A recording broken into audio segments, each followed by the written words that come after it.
Native Land Pod is a production of iHeart Radio in partnership with Reason Choice Media. Welcome.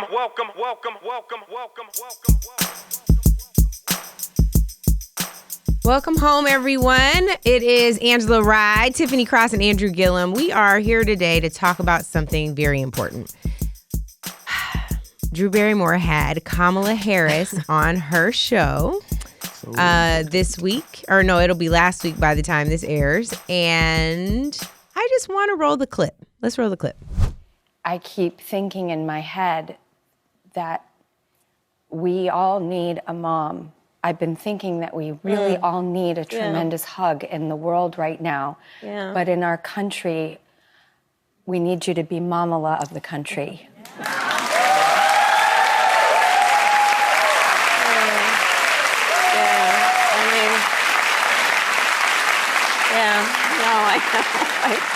We need a great protector. Yeah.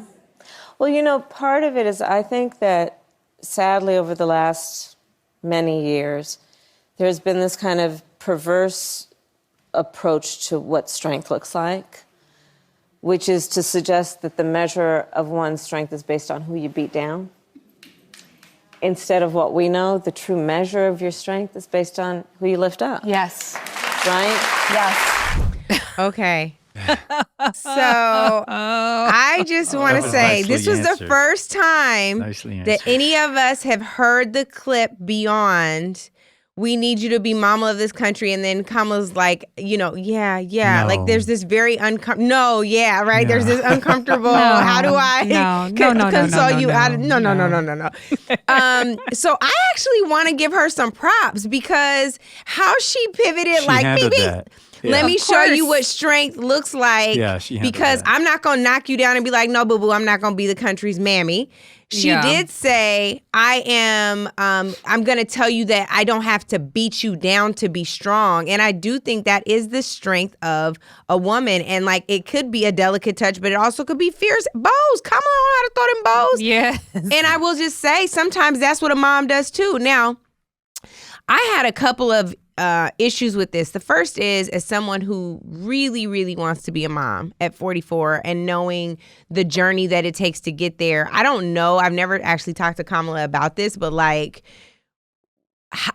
did you want kids and did your career prevent you from getting there? Like, did you look up and the clock had run out or, whatever. And now as a bonus mom, she's got stepkids who call her Mamala, which is how this segment started. She was telling Drew, my stepkids call me Mamala. It's a human moment, but she wasn't trying to get Drew to call her mommy probably, right?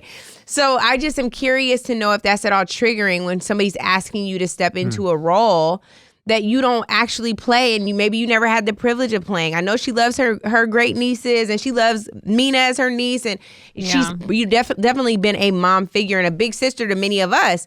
But how does that feel? I don't know how I would feel about that. I think I would have a lump in my throat and been uncomfortable about that. And as a grown-ass white woman looking at me saying, we need you to be the mom of this country, I feel like I would have been like, well, I wish that your mama would have told y'all not to vote for Donald Trump because then we wouldn't have been here to begin with. That's how I feel. I got a whole lot of things to say about this, but I'm going to be quiet because Andrew already crying and Tiff is looking like she want to throw shade. So let me go ahead. I'm not crying. Well, I don't think that, I want to be clear. We're not suggesting that Drew Barrymore voted for Trump. We don't know who she voted for. I'm saying her friends and them. I'm talking about Katie. You're talking about the block of the voting block of white women that skews conservative, which I agree.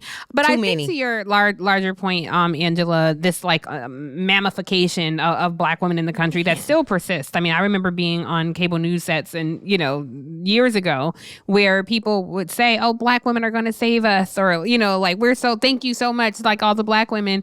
And I always say this, black women are not trying to save you. We are not your blood sacrifice. We are saving ourselves and you benefit from it. And so I think this, when we hear that, I don't think this was Drew Barrymore's intention. I think it was well-intentioned and a heartfelt moment that she was trying to have with the vice president. And I think the viewers took it as such. I think all of us black women collectively, we were probably in the audience giving each other that look where you don't have to say anything, but you have a whole conversation with just your eyes. I think or when everybody say, girl. Girl.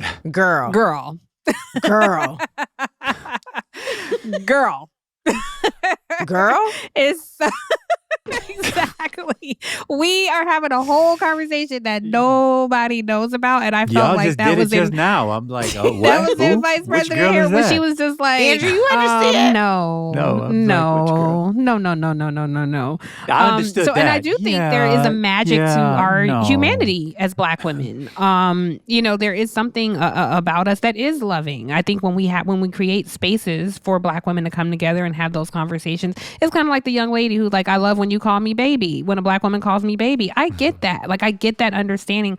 We do have that kind of love to give. It is not in a self-sacrificial way. And sitting across a woman who is multiple degreed, graduated from Howard, a law school graduate, and is the first Black woman to ascend to this level, does not have biological children, and the expectation that she should be your mama in that moment, even though it was well intentioned. No, it is not well received. So I Sit down. Go ahead, Andrew. Go ahead, Andrew. Tell us how nice Katie is No, and how we stop it. He gonna beat us up. I'm just kidding. I'm just kidding.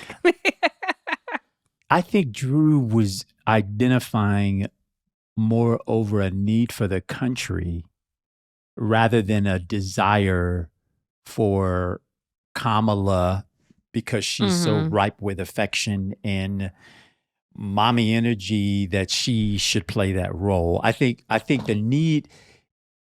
we've looked at it so far one way, and I would just challenge us to look at it another way, which is to say, there's a lot of pain right now in the country. There's a lot of division right now in the country. There's a lot of uncertainty right now in the country. There's death. There's just a discomfort that sits at our core for everybody. And what we need is someone who could put us at ease, who could help make us feel okay. Reagan was often referred to as the grandfather, he sort of gives these grandfather energies. Now, I hate that because it totally papers over, the hateful agenda that he pushed. But sometimes people, the country has a need. And I don't think she's wrong in diagnosing that there is, for a good portion of the country, a need to feel safe, secure, and held. And so she didn't have Joe Biden there. She probably, if he would have been there, she said, we need our Grandpa Joe to show up and do such and such. Him that. That's fair. People call him that. They do, and I've seen. And by the way, it kind of fits. He has a very emotive way with people when he's one-on-one with folks, right? That's right. As they call him a sympathizer in chief. He doesn't have to make it up, right? There's something intuitive about it. I didn't get that it was like, oh, you're Kamala Harris, you're a woman, be momager, to us. Because I actually, in all my interactions with her, I've never sort of gotten that energy. I've always experienced her as a very sort of about the business, kind of person. And I wouldn't read her as the overwhelmingly affectionate type. I just think what was being identified here was was Drew identifying a need that the country has right now. And I think that's true, fair. But the only thing is, let me ask y'all this. Do you think that if Michelle Obama were sitting there and she said that we would feel differently? Well, Michelle Obama wasn't an elected official. She was the first lady. I know. So I think that is a different thing. And Michelle Obama, quite frankly, was disrespected when she was referred to as President Obama's baby mama. And sometimes people don't like it when some people may say Kamala. I just want to point out that we know her. I still say Vice President Harris, but I'm working on it. Yeah, sorry. But we do know her personally before she was Vice President, so we may mix it up. But some people do have this expectation. No, but we all have a relationship, so it's a little different when we do it. But there's no disrespect intended. I think there is this presumed familiarity with Black women because we are ambidextrous that way. Like we can go in and be the multi-degreed like about business person, but also extremely loving, kind, soft people who are open to loving you. We decide when we want to show up that way. We don't like other people putting that expectation on us. So yes, I think people would have still been offended had she said that to First Lady Michelle Obama. And I think even among our community, sometimes there's this this desire to link these two. You know, like first it was Michelle Obama, then we had Vice President Harris, and you have to remind people, well, Michelle Obama literally was the First Lady. Vice President Harris is the Vice President of the United States, and these are very different roles. Exactly. And I frankly wish somebody would have referred to Michelle in that way, Mrs. Obama, First Lady Obama, because they never tried to humanize her. No, the other side never tried to make her appear as a human. She was a evil, first time proud for her country. Terrorist fist bumps and they tried to make her appear as something other than human. But I brought up the point, Andrew, sorry, but I just to fine point that she was planting gardens with local elementary students in DC. Very sweet. She constantly referenced protecting her kids and Sasha and Malia and making sure that they remember they're human. They still got to clean up their rooms in the White House.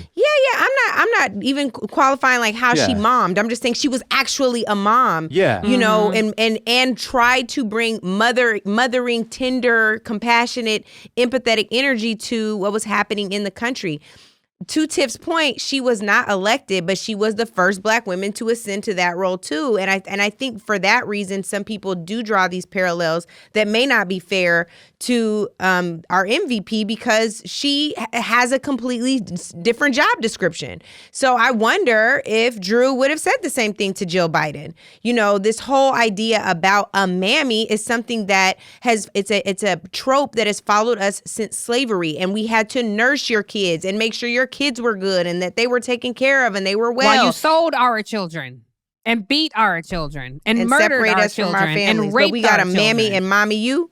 We have you in our humanity, and so I'm not saying Drew knows this. I just want her to be aware of the history, and by the way, historic trauma associated with the sentiment. It could also be operating in her self-conscious, right? That as you interact with Black, there's this thing, like the woman. She was like, "This thing that comes over me when I hear you say da da da da da da da." I believe it with every fiber of my being. The woman was being sincere and that and didn't know that it was loaded with all the other stuff. But so there's no doubt that there's something operating in the subconscious that gives folks that. But in truth, Kamala, if Vice President Harris, if she didn't like it, she could have been like, who was that, Gayle King and Oprah, don't auntie me. My pet peeve is I'm not your auntie. They drew the line. Don't do it to me. I don't find it respectful, and I'm not your auntie Oprah, and I'm not your auntie Gayle. I don't know. I feel like that's our kids though that do that. Huh? I think that's our kids that do that though. Yeah, I think they were talking to everybody. I think they were talking to us. But that's a completely different issue. But when in our community, I think it's something different versus someone outside our community having that familiarity. It can be unintentionally misplaced. Like in addition to you running the full portfolio on the border and immigration and voting rights and reproductive justice, can you please just be our mom? No, bitch, I ain't got no more time left for y'all kids. Badass kids won't follow the rules. Oh Lord. All right. I think it's multidimensional, and I think y'all are right to call it out. I just put the emphasis on the need of the country, and she rightly found, hey, you're the vice president, you're in a position to do this. Can you do it? Okay, Papa Andrew. Andrew wants to be the dad of the country. I don't. So okay. Well, on that note, welcome home, y'all. We out. Welcome home, everybody. Welcome home, y'all. To everybody, but who want to say Mamala. Thanks for listening, y'all. Remember to rate, review, subscribe, and tune into our regular episode on Thursdays. Welcome home.